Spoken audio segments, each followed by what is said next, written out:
going on, guys? Welcome back to Inside Scoop. This is Sean Emery, the founder and chief investment officer of Avery and Company. Today what I wanted to do is just, do a little bit of a post recon on Fiverr's earnings this week. Look, we have a call with management on Monday, so we'll have a lot of questions, and then we can do maybe a post mortem on that. I think if we just simply step back and look at some of the numbers that they reported. I think at a very high level, they started off the year on a pretty solid footing. And that's both for, top line and bottom line. So they beat their own guidance by about 2 million on the revenue side. They also beat on the, their adjusted EBITDA or their cash flow side. It's 4 quarters in a row now that this is a GAAP income, generating company.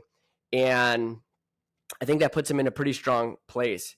Going back over the last year and a half, you've had really 3 things that have impacted, maybe the sentiment more so than even the fundamentals of this business. Number one, it's really around the health of the economy and people fearful of, companies that are adjacent to, call it the jobs market, and people waiting for that jobs market to crack.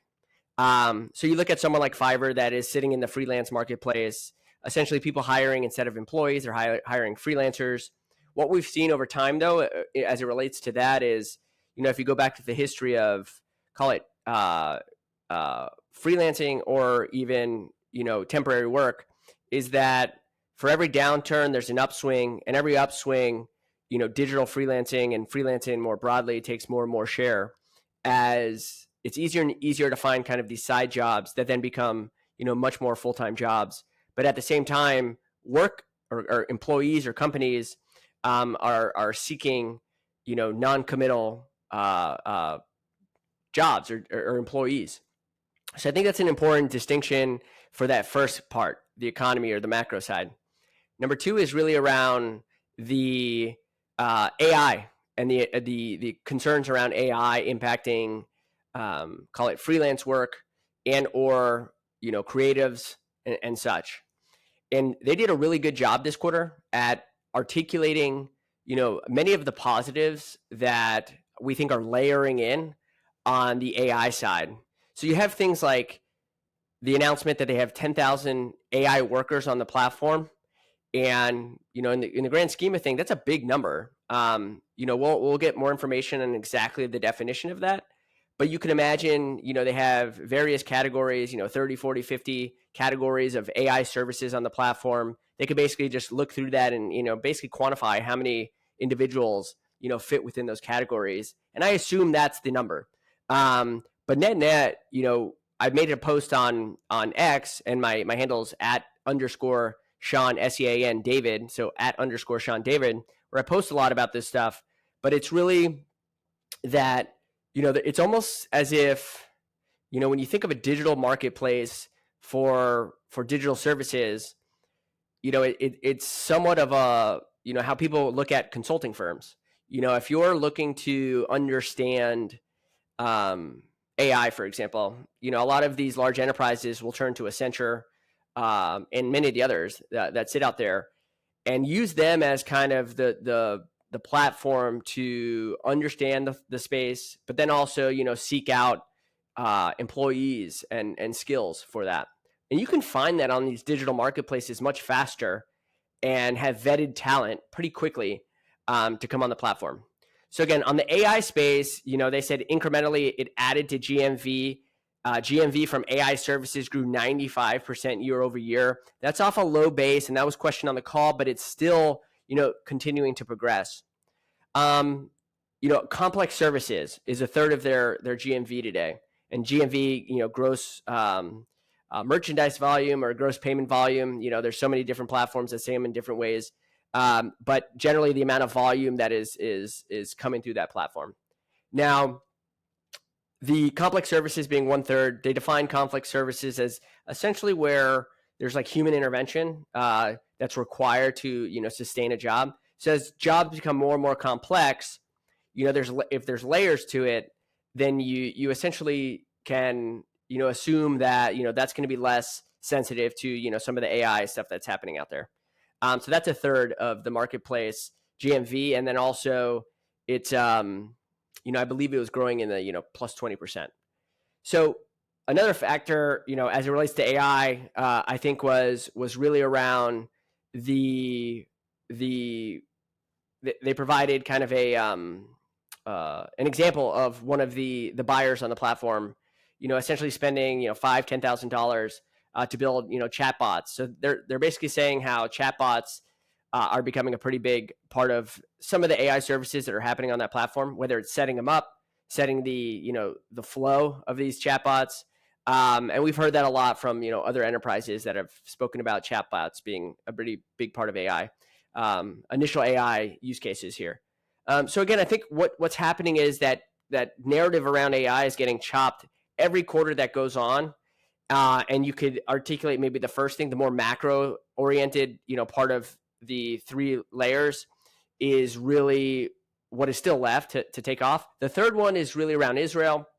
The company's obviously located there. They're also located in New York, and there's redundancies all across the globe. No data centers there. So there's obviously sentiment impact as it relates to that. But going back to the quarter, just to speak about some of the interesting aspects, spend per buyer increased at 8%. It's one of the fastest paces they've seen in a long time. There's really three, drivers to this platform, which is number one, how many active buyers do they have on the platform? Number two is, how many of these buyers, what's the spend per those buyers? So active buyers, spend per buyer, and then third is really around take rate. How much can they monetize, this buyer base? And two of those three are continuing to rise, and I'll talk about them in that order. So active buyers declined 6%. We'll follow up with them in terms of trying to understand trajectory of that.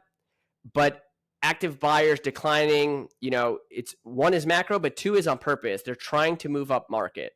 So they're increasing their upmarket initiatives where everything from like Fiverr Enterprise and trying to move into these higher quality, larger spending, buyers that come on the platform, and less so for like these $5, $10, projects that, people want. And a lot of that is on purpose. A lot of that is to the macro. But then number two is, is there evidence that supports that, the notion that they're executing well on that? So spend per buyer going up 8%, one of the fastest rates it's grown, in quite a long time, is evidence that, their move towards upmarket continues to increase. And they highlighted or shared some data points around the amount of people spending $500 or more, and that's growing faster than the overall market. But also, it's a larger part of the overall spending on the platform. And last on that note is really around 7% of buyers or transactions on the platform, of all the transaction volume that's happening, is from repeat buyers. So while this platform is transactional in nature, you're actually seeing reoccurring nature of this business, with a record 67% of all purchases being from repeat buyers. We use it a lot, so like I understand once you get entrenched in this thing, you can actually begin to expand your usage on that platform, which is pretty cool. GMV also increased, which I think is important. So if you're thinking of active buyers and then GMV increasing on the platform, which it accelerated quarter to quarter from 1 to 2, I think that's an important signal that the active buyer loss isn't at the expense of GMV on the platform. So again, active buyer, spend per buyer, and then take rate. Take rate hit another record. I think it was 32.8. If I'm looking at my numbers correctly, 32.3. And that was an increase of 190 basis points year over year. And, there's your traditional take rate, what they take on the transaction, 20 and, 5.5%. So 20 from the seller and, 5.5 to 6% from the buyer on the platform. Has stayed that way for quite some time. Now, it's really the other things that are adding to the monetization of, sellers and buyers on this platform. And that really comes down to promoted gigs and also to their Seller Plus platform. Seller Plus, if you listen to our show with like the Fiverr guy, and shout out to the Fiverr guy, he's, crushing it on Fiverr, is the fact that, Seller Plus is a subscription service for sellers. And they go on there. They have special support with Fiverr themselves. There's other tools and bells and whistles from like a marketing perspective. Speaking to the Fiverr guy, he was very happy with what type of value he gets from that relative to what it cost. The other side is promoted gigs, which I thought was also pretty interesting data points. And the data around that was, I think it was growing at 55% year over year, which again is a pretty big number. I'm trying to pull up the number now so I can get the actual number for this conversation, but it was right around 55% growth from promoted gigs, yeah, and 75% growth from Seller Plus. So again, very interesting to see those two things. Those add to the take rate, which is why you see it increase, which is also why you see the fact that when people ask them, how high can take rate go, there's the actual transactional take rate, and then there's promoted gigs and Seller Plus, which again I think are different orientation of maybe what should consider to be take rate in the traditional sense. So we'll talk to them about that and see what we can do in terms of maybe separating those two into one, or that one into two. More parts to this story. So that was really the three things, right? Number one, active buyers, and then seeing seller, spend per buyer continue to increase, but then also take rate performing really, really well. And all of this is showing up on the top line. It's showing up on the bottom line. They raised their guidance for the full year, and they also have the $100 million buyback, which they highlighted that they plan to start immediately. And we'll see. And again, we'll talk to them and see if we can get anything about that. Two more things that I wanted to highlight, because again, we'll have a webcast where we'll talk about everything about Fiverr, but this was really the quick post-mortem on the overall report. Generative AI search. So not only do they have all these expert services on the platform where you can find AI services. If you need a chatbot creator, app developer, prompt engineer, you can go there and find those. Okay, 10,000, we get it. The GMV from that side growing 95%. Great. Complex services now a third of the platform, growing 20%. Great. But then there's what's happening internally. So Generative AI Search, their Fiverr Neo product, is they gave a little hint on it, and they just said, it's functioning well, and they'll continue to expand that.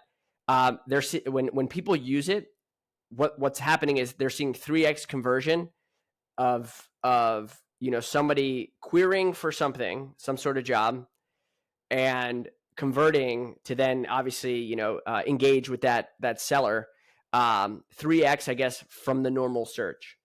So there, that speeds up the delivery to get from search to freelancer, let's say, as someone that's goes on there and finds a buyer. We've found people using Fiverr Neo as well, so it's very useful when it is useful. And there's more to come. Mika, he mentioned he doesn't want to give anything on around their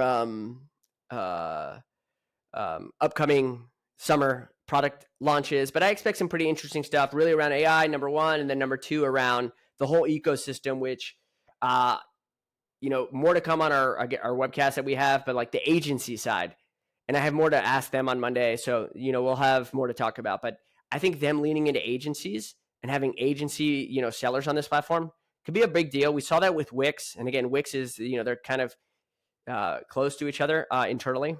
And so I see a lot of the same playbook that Wix is doing internally, from partnerships to certification or certified, to then the buyback, to a lot of the things that are happening there. So let's see. With that, I'm going to end there.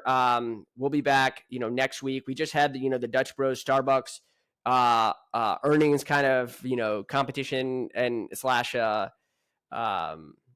review, I guess. Just seeing that there's such a big difference between the two. But anyways, that's it for this week. We'll catch you next week with some interesting insights on earnings. Have a good one.